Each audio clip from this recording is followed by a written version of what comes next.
Olá, meus amados, que a maravilhosa graça e a paz do Senhor Jesus repousem em mais uma vez sobre a sua vida, sobre a sua família. Nós estamos aqui para abençoar a sua casa através da ministração da palavra do Senhor. E nessa oportunidade nós vamos falar sobre o descontentamento de Jonas com Deus. Quando Jonas, ele se sentiu descontente com a atitude de Deus, com a grande misericórdia de Deus com o povo de Nínive.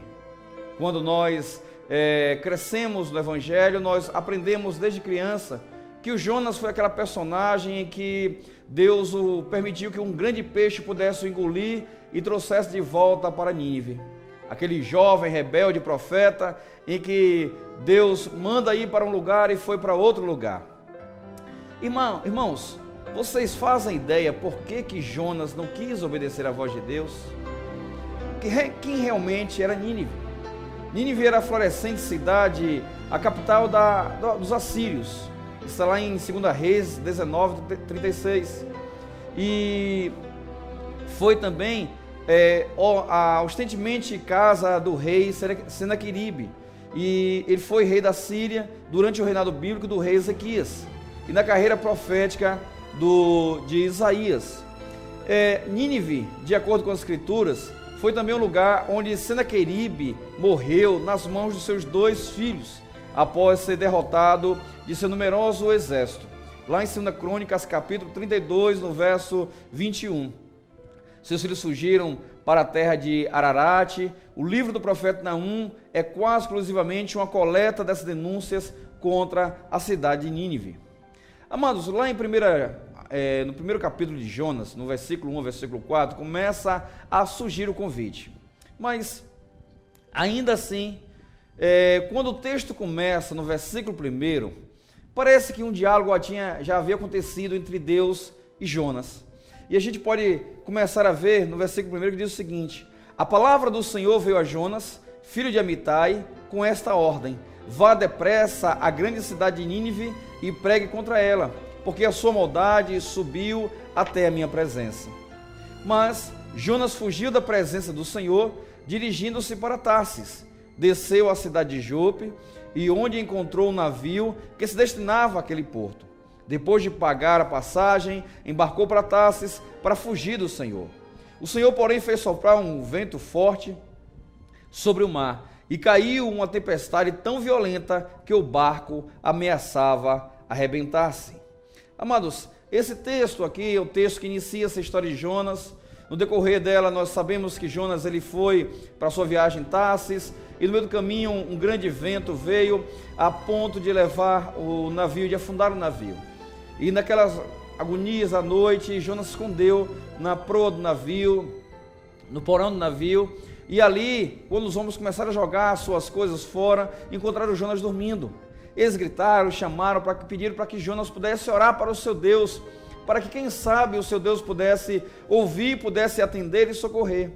Mas como Jonas iria buscar o seu Deus, ele estaria fugindo desse Deus. Mas nessa luta toda, tiraram-se a sorte em quem deveria ser lançado ao mar, e caiu sobre Jonas. E Jonas foi lançado ao mar, e como nós sabemos a história, um grande peixe veio e engoliu. Ele passou 3 dias até que ele volta para a cidade de Nínive. Amados, se o livro de Jonas tivesse terminado no capítulo 3, no versículo 10, nós teríamos ficado maravilhados com a história, com o resultado do arrependimento de Nínive. Quando o povo, ele entende o que o profeta traz, a palavra do Senhor, e o povo se veste de roupa de pano, de saco, se arrepende, se volta contra Deus, se volta a favor de Deus, arrependido dos seus pecados, e Deus assim o perdoa. E isso seria o resultado da pregação ousada e corajosa de Jonas. Mas se isso tivesse sido o fim da história de Jonas, nós teríamos que dizer que Jonas ele exerceu exatamente o que Deus mandou. E nessa forma de pregar a partir do capítulo 3, versículo 10, nós iríamos dizer que Jonas ele teve um sucesso, ele teve um êxito ao conseguir com que o povo pudesse ouvir o que Deus tinha para ele naquele momento. Só que a história não para aí. Jonas ele entrou em crise a partir do capítulo 4. Depois que o capítulo 2 tem aquela luta de Jonas voltar para Deus e voltar para Nínive, no capítulo 3 ele começa a falar para o povo se arrepende, se cobre de cinza, se veste de roupa de saco, jejuma por dias, pede a Deus perdão e Deus com sua misericórdia perdoa. Mas Jonas entra em crise. E o que é crise? Crise é o que dá quando se tem um acontecimento em um relacionamento e torna-se tão doloroso ou desafiador para a pessoa que não consegue lidar bem com a situação. Jonas, ele na verdade tinha guardado uma grande mágoa porque os assírios tinham sido o povo que tinha invadido Israel e que tinha saqueado Israel, que tinha matado suas crianças, que tinham destruído suas casas, queimado as suas famílias. E, na verdade, Jonas ele tinha guardado um sentimento contra Nínive. Na verdade, Jonas não tinha o que falar de Deus para Nínive. Jonas não queria que Deus perdoasse Nínive. O que Jonas mais queria é que Deus realmente pesasse a mão e pudesse castigar aquele povo por conta daquela maldade. Só que nós estamos falando de um Deus maravilhoso. E nessa crise, Jonas ele descobre que os recursos que ele tem necessário para lidar com a situação é, na verdade, a presença de Deus, e é o que ele não tinha, porque ele tinha fugido de Deus. No capítulo 4, nós começamos a ver a amargura desse profeta, a gente começa a perceber a decepção de Jonas com Deus. Acompanhe comigo no versículo 1 ao versículo 4, que diz o seguinte: mas Jonas ficou profundamente descontente com isso e enfureceu-se. Ele orou ao Senhor: Senhor, não foi por isso que eu disse quando ainda estava em casa? Foi por isso que me apressei em fugir para Tarsis. Eu sabia que tu és um Deus misericordioso e compassivo, muito paciente, cheio de amor para o que promete castigar, mas depois se arrepende. Amados, aqui você já está vendo que já havia acontecido um diálogo antes do texto de Jonas começar no capítulo 1, a partir do versículo 1, quando ele falou que tinha orado ao Senhor e tinha dito isso na sua casa. Foi por isso que ele se apressou em fugir para Tarsis, porque ele sabia que o Deus a que ele servia era um Deus misericordioso, e o que Jonas menos queria era que Deus usasse misericórdia com aquele povo que tinha destruído a sua pátria. E aí no versículo 3, o texto diz o seguinte: agora, Senhor, tira a minha vida, eu imploro, porque para mim é melhor morrer do que viver. O Senhor lhe respondeu: você tem alguma razão para essa fúria? Amados, a partir daqui nós podemos tirar muitas conclusões, nós podemos tirar muitos exemplos, muitos modelos, mas pensa comigo. Quando alguém faz alguma coisa de mal para conosco, o que nós queremos é devolver com a mesma moeda. Quantas vezes nós começamos com oração contrária, pedindo a Deus que Ele pese a mão contra alguém que nós não gostamos, ou de alguém que fez um mal contra nós? Quantas vezes nós não oramos por pessoas que não têm alguma ligação conosco, porque nós não conhecemos, porque não é nosso amigo, porque não é uma pessoa próxima? Então, é melhor que Deus realmente castigue. E Jonas, quando pede a Deus que morra, ele está ali completamente desacreditado de Deus, ele está triste com Deus, ele está amargurado com Deus, ele se volta contra Deus quando diz: Deus, o Senhor é muito bom, inclusive para com o meu povo, com esse povo é gentil, não é um povo de Israel, é um povo que não te tem como Deus. Só que Jonas, ele não tinha percepção de um coração de amor, de perdão. Jonas ele tem uma compreensão teológica de Deus tão correta que ele percebe: Deus, tu és um Deus misericordioso. Mas isso não trouxe mudança no seu coração. Mesmo sabendo que Deus era um Deus de amor e compaixão, Jonas não mudou seu coração. Porque Jonas conhecia o coração de Deus, mas os ninivitas haviam trazido muitos sentimentos contra ele. E Jonas entendia que esses assírios não mereciam o amor de Deus, mas Deus poupou mesmo quando eles se arrependeram. Em sua imensa misericórdia, Deus também não rejeitou Jonas por ter desobedecido às suas ordens e ter fugido da sua missão. Deus é cheio de amor, de paciência, de graça e de perdão. É por conta disso que nós vivemos todos os dias em sua misericórdia. Mesmo sendo um povo que andamos distante dele, mesmo sendo um povo que nós não andamos conforme a sua vontade, mesmo assim, ele usa de compaixão, de misericórdia, de paciência, de amor e perdão. E é exatamente isso que Jonas não conhecia, não sabia que deveria conhecer. Amados, a mensagem do livro de Jonas está relacionada diretamente ao direito divino, soberano de ter compaixão com quem ele quiser ter compaixão.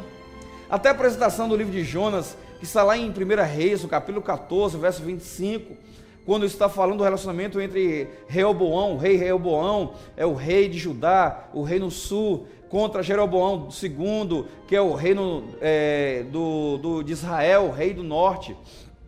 É uma preparação para esse debate da compaixão divina, porque Deus ele demonstrou misericórdia imerecida para aquele povo, um povo que andava distante dele, um povo que não servia, não adorava, mas quando Deus enviou a mensagem de misericórdia através de Jonas, o povo se voltou para ele e Deus usa de misericórdia.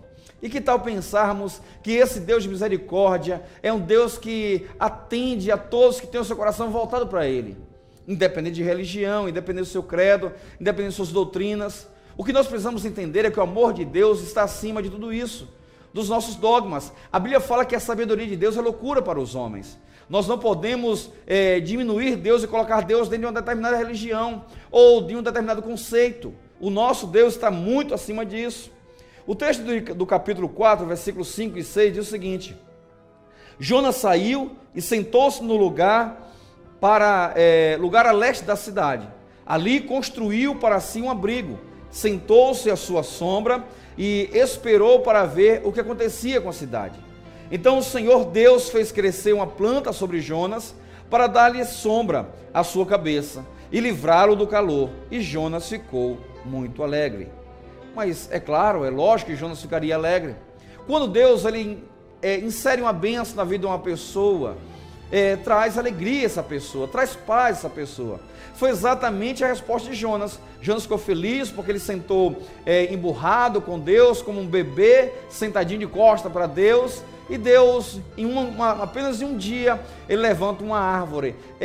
Na tradução Almeida, revista e revisada, o texto fala que a planta era uma aboboeira, ou seja, suas folhas largas e grandes iriam cobrir e fazer sombra para o Jonas. Possivelmente, como o Jonas fez um abrigo para si, imagina-se que essa aboboeira ela trepou, ela ficou presa, ligada, ela subiu por essas instalações do abrigo de Jonas. Mas a intenção, o intuito aqui é falar exatamente da preocupação de Deus com o cuidado com Jonas, para que Jonas não pudesse ficar no lugar frente ao sol. E ali Deus começa a trazer uma outra lição para Jonas, para mim e para você. Porque agora Deus começa a trazer uma lição de vida para todos nós, de edificação para todos nós. A planta que é feita para nos trazer sombra. E nesse momento nós pensamos, nós precisamos, em meio às lutas, em meio aos sols, em meio às trevas, em meio às confusões, os conflitos, nós precisamos de uma sombra, precisamos de uma trégua, precisamos de uma ajuda, precisamos de paz. E Deus, ele traz exatamente essa paz, mesmo que nós não mereçamos, porque Jonas não merecia ali. Jonas estava emburrado, mas Deus trouxe a sombra para Jonas perceber o que Deus tinha para lhe ensinar. No decorrer do versículo 7, versículo 8, o texto fala: mas na madrugada do dia seguinte, Deus mandou uma lagarta atacar a planta, de modo que ela secou. Ao nascer do sol, Deus trouxe um vento oriental muito quente, e o sol bateu na cabeça de Jonas, a ponto de ele quase desmaiar. Com isso, ele desejou morrer e disse: para mim seria melhor morrer do que viver. Quantas pessoas você conhece que já desejou a morte? Ou até mesmo quantas vezes você desejou a morte? Mesmo que nós não sabemos nem o que é a vida, quanto mais a morte. Amados, muitas vezes nós não sabemos, mas a Bíblia fala que Deus fez o inferno não para o homem, mas para Satanás e os seus anjos. Quando Deus prepara o inferno, Ele prepara o lugar para seres espirituais. E o homem não tem condições de suportar o aquecimento, a estrutura do inferno. O céu foi feito para os homens, assim como diz em João 14, Jesus foi ao Pai preparar lugar para que sejamos com Ele. Muitas vezes nós pedimos a Deus coisas que nós não sabemos. É claro que Deus, com sua infinita misericórdia, dá oportunidade para Jonas, mas aqui ele pede para morrer porque o sol bate na cabeça, porque era aquela planta em um dia fez sombra, no outro já não tinha mais planta e agora estava o sol. Então o pensamento é, eu não tinha, agora eu tenho, e agora já não tenho mais de novo. Então desiste de tudo e fala, Deus, eu quero morrer. Sabe quando você pensa assim, para mim está tudo difícil, eu vou desistir de tudo isso.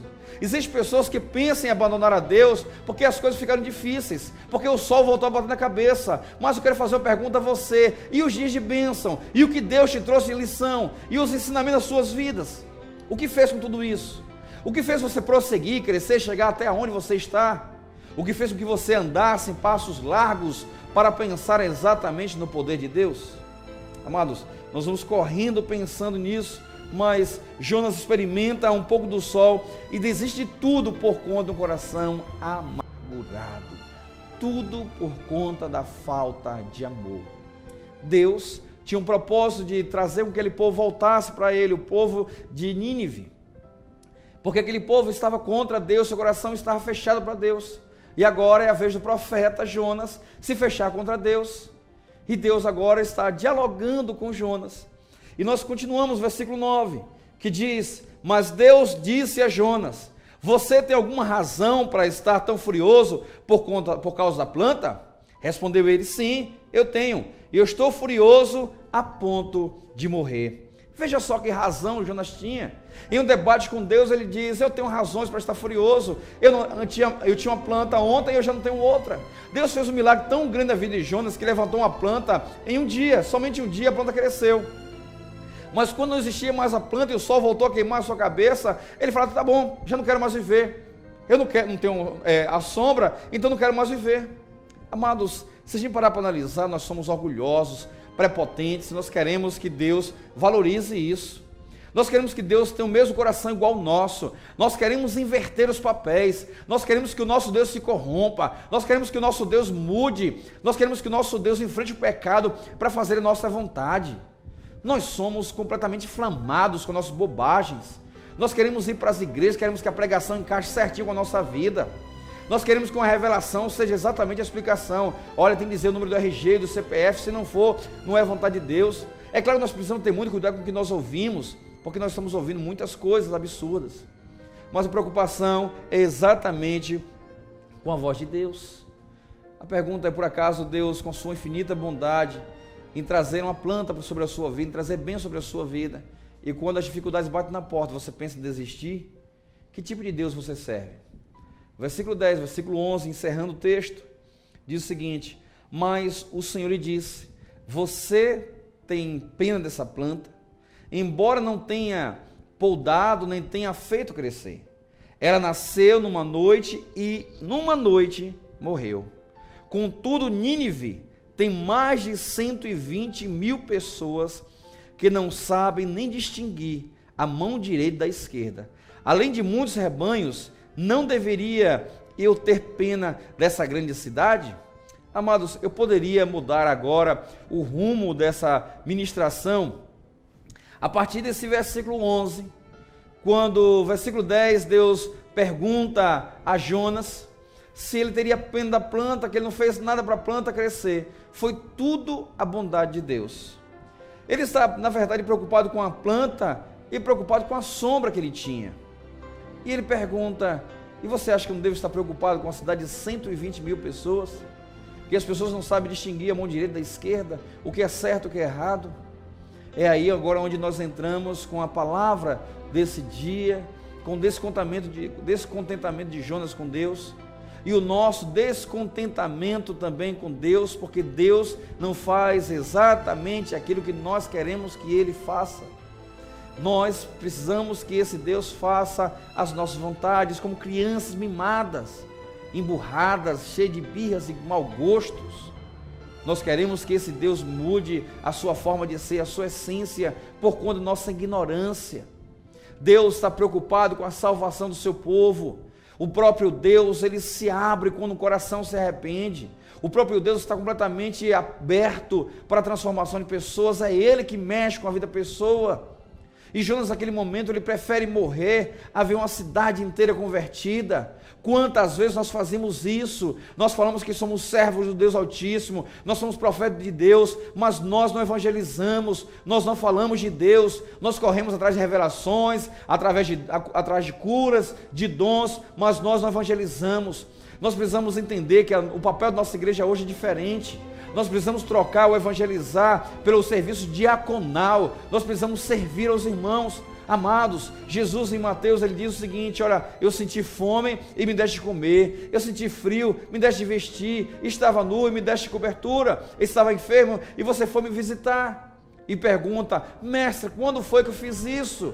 Se eu não te vi de forma nenhuma? E ele responde: se fizer pelo menor dos meus pequeninos, se fizer por aqueles que eu amo, está fazendo por mim.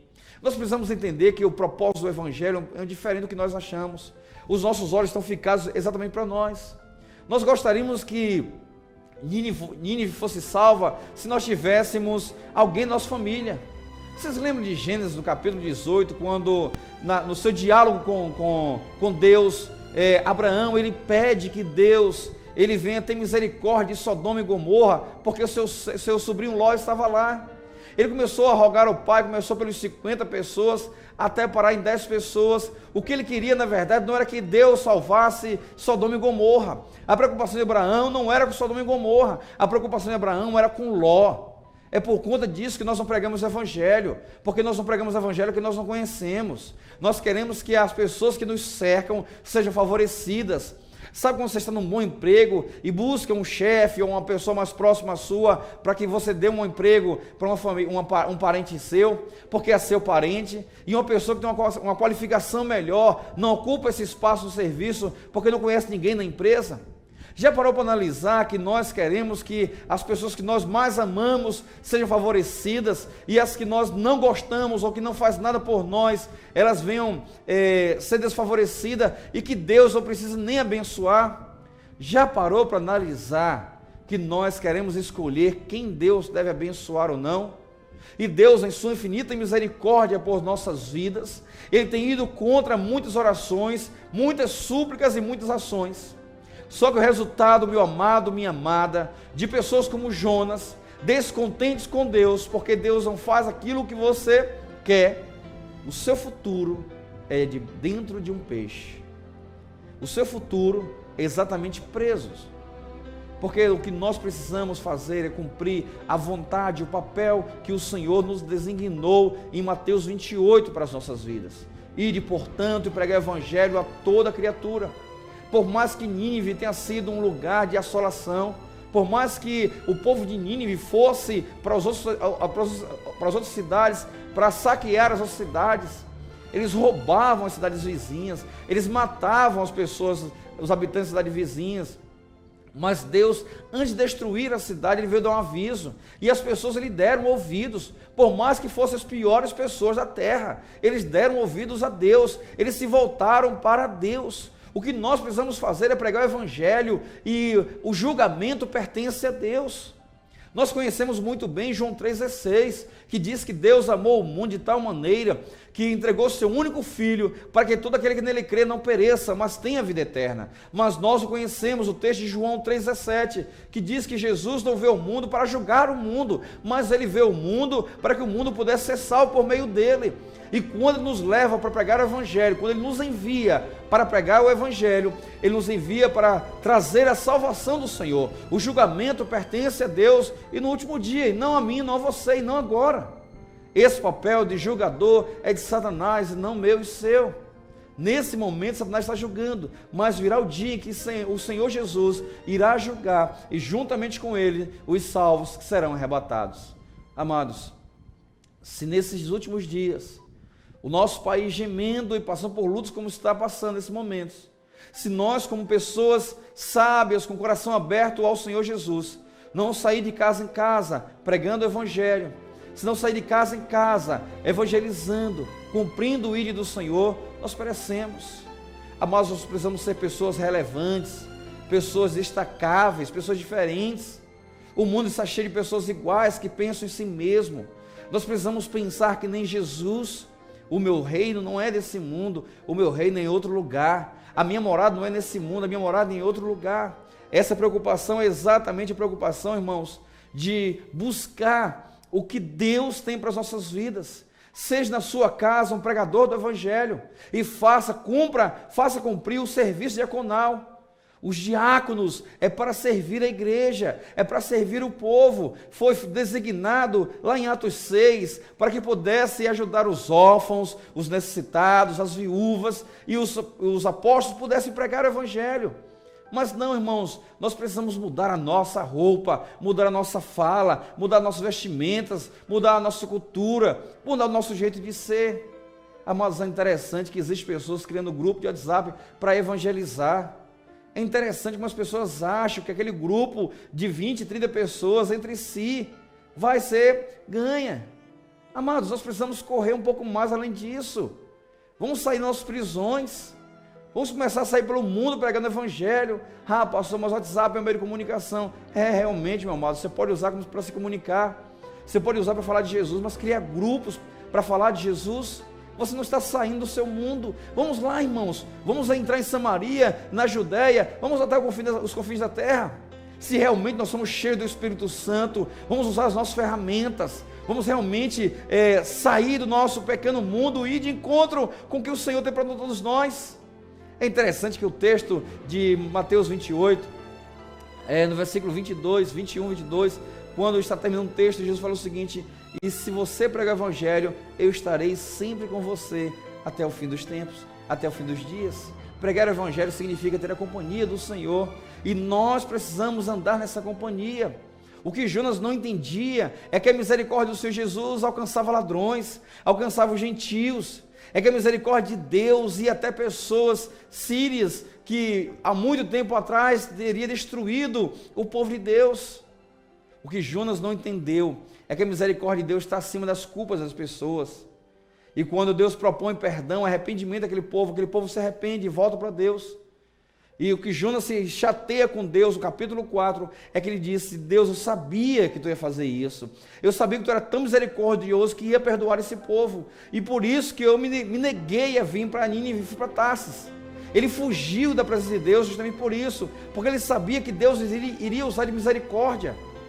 Amados, abra o seu coração, abra a sua mente, perceba a glória do Senhor Jesus vibrando dentro de você. Nós não podemos ficar parados, sentados. Chegou a hora de sermos templo do Espírito Santo. Chegou a hora de usar as nossas ferramentas. Ele nos deu dons, nos dotou de dons, de autoridade, nos dá unção, nos dá poder, nos dá virtude para pregar o Evangelho, nos faz termos domínio próprio, nos faz sentir amor, bondade, mansidão. Tudo isso nós sentimos por conta do fruto do Espírito Santo que habita em nós. Se nós somos cheios do Espírito Santo, vamos sair dos nossos círculos de orações, vamos sair do nosso círculo de buscas, e vamos agora pelo mundo pregar o Evangelho a toda criatura. Chegou a hora de pegar a nossa arma, chegou a hora de pegar nossas ferramentas e ir pelo mundo e começar a tirar as pessoas da porta do inferno. Por mais que você não se preocupe com ela, o Senhor se preocupa com ela. Por mais que ela não mereça, nós não julgamos isso. O Senhor sabe que essa pessoa, mesmo não merecendo, como você, como eu, mesmo não merecendo, a graça do Senhor está acima de todas as coisas.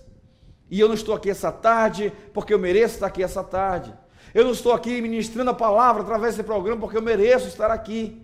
Mas eu estou aqui por conta da misericordiosa bondade do Senhor Jesus, a fidelidade do Senhor Jesus que alcançou as nossas vidas.